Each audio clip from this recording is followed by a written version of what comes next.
मारिया की माँ तेजी से मस्जिद की तरफ गईं, जहाँ उसके वालिद सो रहे थे। उठीं, फौरन उठीं। उनकी आवाज में ऐसी घबराहट थी कि वो चौंक कर उठ बैठे। खैरियत है, आप अंदर चलें। मारिया आ गई है, आ गई। कहाँ थी वो? इन्होंने मजीद कुछ न पूछा और जल्दी से अंदर आ गए। स्टोर रूम में दाखिल होते ही इन्होंने अपनी बेटी का उतरा हुआ चेहरा देखा तो उनका दिल दहल गया। मारिया, वो बाप के गले लगकर फूट फूट कर रोने लगी।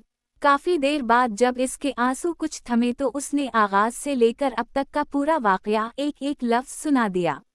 हर जुमले के साथ उसके वालिद का चेहरा बदलता जा रहा था। बात खत्म हुई तो कमरे में गहरी खामोशी छा गई। इन्होंने दोनों हाथ उठाकर आसमान की तरफ देखा। या अल्लाह, हमारी बच्ची पर कैसा इम्तिहान आ गया। फिर वो मारिया के करीब आकर बैठ गए, इसके सर पर हाथ रखा और नरम लहजे में बोले, बेटा, सब्र करो, मुझे अपनी बेटी पर पूरा यकीन है। मैं जानता हूँ कि तुम पाक दामन हो, तुम्हारा कोई कसूर नहीं। उनकी आवाज भरा गई। अगर आज तुम्हारी शादी ना होती तो हमें इतनी जल्दी फैसला ना करना पड़ता। हम कानून का सहारा लेते, कोई और रास्ता निकालते। इन्होंने एक लम्हा सोचा, फिर बोले, तुम कह रही हो कि बड़े चौधरी एक इंसाफ पसंद और इज्जतदार इंसान हैं। मारिया ने फौरन सर हिला दिया। जी अब्बू, पूरा गांव उनकी इज्जत करता है। अगर इन्हें हकीकत मालूम हो जाए तो वो कभी अपने बेटे का साथ नहीं देंगे। मारिया की माँ ने भी कहा, मैं तो कहती हूँ, हमें भी उनके घर जाना चाहिए। उनकी बेगम और वालिदा से भी बात करनी चाहिए, शायद वो शहरियर को समझा सकें। हाजी साहब ने आहिस्ता से जवाब दिया, उस वक्त घर मेहमानों से भरा हवा है। हम दोनों एक साथ निकल गए तो लोग सवाल करेंगे। इन्होंने फैसला किन अंदाज में कहा, मैं अकेला जाता हूँ। पहले बड़े चौधरी से मिलता हूँ। वो खुद अपनी बेटी की तरह मारिया की बात की तस्दीक करेंगे। अगर वो साथ खड़े हो गए तो ये मसला हल हो सकता है। अगर मैं लेट हो जाऊं तो निकाह कर देना। बहाना लगा लेना कि मैं बेटी को रुखसत होता नहीं देख सकता, इसलिए कहीं चला गया हूं और रात तक आ जाऊंगा। तुम बेटी को जल्द अज जल्द रुखसत कर देना। ये कहकर इन्होंने वजू किया, चादर ओढ़ी और अंधेरे ही में गांव की तरफ रवाना हो गए। उसी वक्त शहर की मस्जिद से फजर की अजान बुलंद हुई। मारिया और उसकी माँ ने भी वजू किया और जाए नमाज बिछा दी। नमाज के बाद दोनों देर तक रोती रहीं। बार बार अल्लाह ताला से यही दुआ मांगती रहीं कि इस आजमाइश से इज्जत के साथ निजात अता फरमा दे। इधर वो मुलाजिमा सहन के एक कोने में खामोश बैठी थी। इसकी नजरें बार बार मारिया पर जा ठहरटें, मगर वो कुछ कहने की हिम्मत ना करती। आखिर मारिया ने गुस्से से कहा, तुम यहाँ क्यों बैठी हो? जाओ, बाहर बैठो, मेरे सर पर सवार मत रहो। मुलाजिमा ने आहिस्ता से जवाब दिया, बीबी जी, मैं हुक्म की गुलाम हूँ। इसकी आंखें भीग गईं। मुझे आप पर बहुत तरस आ रहा है। दिल चाहता है आपकी मदद करूं, मगर अगर मैंने जरा सी भी नाफरमानी की तो छोटे मालिक मेरा और मेरे घर वालों का जीना हराम कर देंगे। वो बहुत जिद्दी हैं, और जब किसी बात पर उड़ जाएं तो किसी की नहीं सुनते। मारिया का गुस्सा कुछ ठंडा पड़ गया। वो समझ गई कि इस औरत का भी इस सारे मामले में कोई इख्तियार नहीं। इसने आहिस्ता से कहा, इधर आओ, मेरे पास बैठो। मुलाजिमा करीब आकर बैठ गई। मारिया ने चंद लम्हे खामोश रहने के बाद पूछा, तुम तो बरसों से उनके घर में हो ना? जी। मुझे एक बात बताओ, वो अपनी बीवी के साथ खुश क्यों नहीं है? आखिर मसला क्या है? मुलाजिमा ने एक गहरी सांस ली। बीबी जी, छोटे मालिक की शादी उनकी मर्जी से नहीं हुई थी। वो उनके चचा की बेटी हैं। बचपन की मंगनी थी। हमारे खानदान में मंगनी तोड़ना बहुत बड़ी बेइज्जत समझा जाता है। छोटे मालिक राजी नहीं थे, मगर बड़े चौधरी साहब ने खानदान की इज्जत की खातिर निकाह करवा दिया। वलायत जाने से पहले उनकी शादी हुई। वो सिर्फ 3 महीने अपनी बेगम के साथ रहे, फिर बैरून मुल्क चले गए। बाद में उनकी एक बेटी भी हुई, जो अब 4-5 साल की है। वो कुछ देर खामोश रही, फिर धीरे से बोली, बेटी से तो कभी कभी प्यार कर लेते हैं, मगर अपनी बीवी से हमेशा फासले पर रहते हैं। जब से वापस आए हैं, अलग कमरे में सोते हैं। बेचारी छोटी मालिकन अक्सर रोती रहती हैं, मगर छोटे मालिक ने कभी उनकी तरफ दिल से तवज्जो नहीं दी।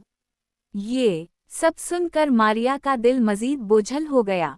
इसे पहली बार एहसास हुआ कि एक शख्स की जिद और खुद गरजी ने सिर्फ इसकी जिंदगी ही नहीं, बल्कि एक और बेगुनाह औरत की जिंदगी भी बरसों से अजीरन कर रखी थी। बड़े चौधरी की हवेली पहुंचकर इन्होंने सारा वाकया एक एक लफ्ज सुना दिया। ये सुनते ही बड़े चौधरी का चेहरा सुर्ख हो गया। उनके हाथ गुस्से से कांपने लगे। वो यकदम खड़े हो गए। क्या कहा तुमने? मारिया, वो तो हमारी बेटी है, हमारे गांव की इज्जत है। उनकी आवाज गुस्से से लरज रही थी। मेरे बेटे की ये हिम्मत कि वो एक बेगुनाह लड़की की इज्जत से खेले। इन्होंने बुलंद आवाज में पुकारा, फजल बख्श। फजल बख्श फौरन हाजिर हो गया।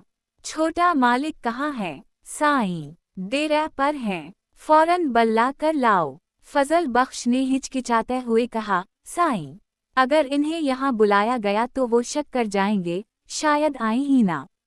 बड़े चौधरी ने एक लम्हा सोचा, फिर बोले, ठीक है, फिर मैं खुद चलता हूँ।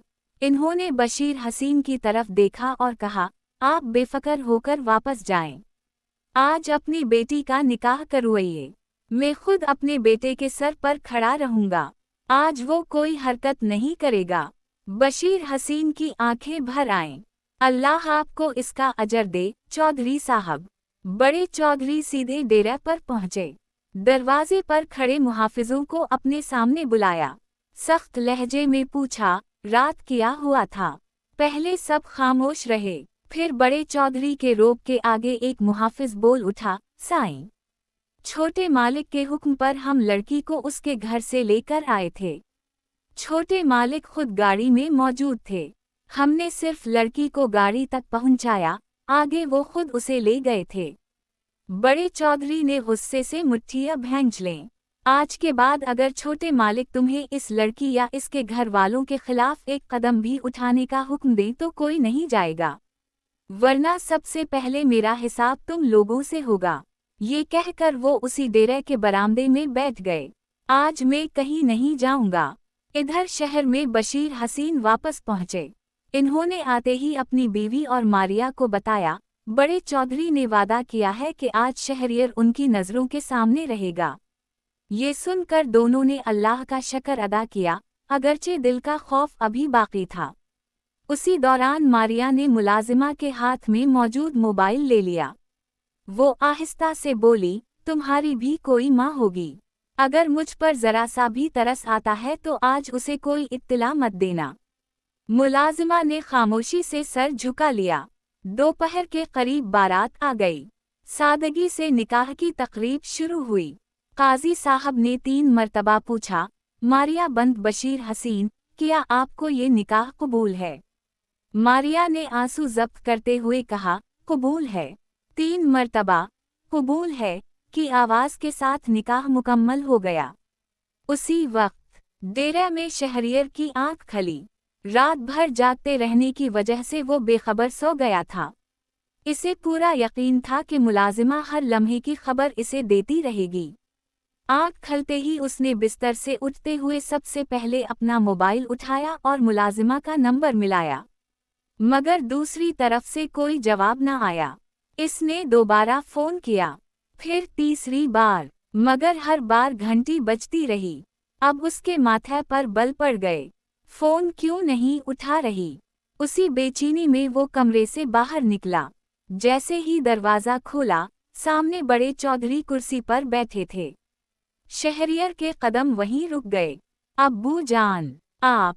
बड़े चौधरी आहिस्ता से खड़े हुए। हाँ, मैं। शर्म नहीं आई तुम्हें? मैंने तुम्हें इसलिए पैदा किया था कि लोगों की बेटियों की इज्जत से खेलो। शहरियर ने बेचैनी से दोबारा मुलाजिमा को फ़ोन मिलाने की कोशिश की। इस बार भी किसी ने जवाब न दिया। इसके चेहरे पर घबराहट साफ नजर आने लगी। बड़े चौधरी ने सख्त लहजे में कहा, अब फोन रख दो, आज तुम कहीं नहीं जाओगे। शहरियर ने बेबसी से कहा, अब्बू जान, मैं इससे मोहब्बत करता हूँ। आपने मेरी शादी जबरदस्ती कराई थी। बड़े चौधरी ने गुस्से से जवाब दिया, अगर तुम पहले मेरे पास आते तो मैं इज्जत के साथ इसके घर रिश्ता भेजता। उस वक्त सिर्फ मंगनी थी, निकाह नहीं हुआ था। फिर इन्होंने फैसला किन लहजे में कहा, लेकिन अब इसका निकाह हो चुका है और आज के बाद तुम इसकी जिंदगी की तरफ देखने की भी कोशिश नहीं करोगे। ये सुनते ही शहरियर के हाथ से मोबाइल तकरीबन छूट गया। उसे महसूस हुआ जैसे एक ही लम्हे में उसकी सारी जिद, सारी उम्मीद और सारा गुरूर जमीन पर आ गिरा हो।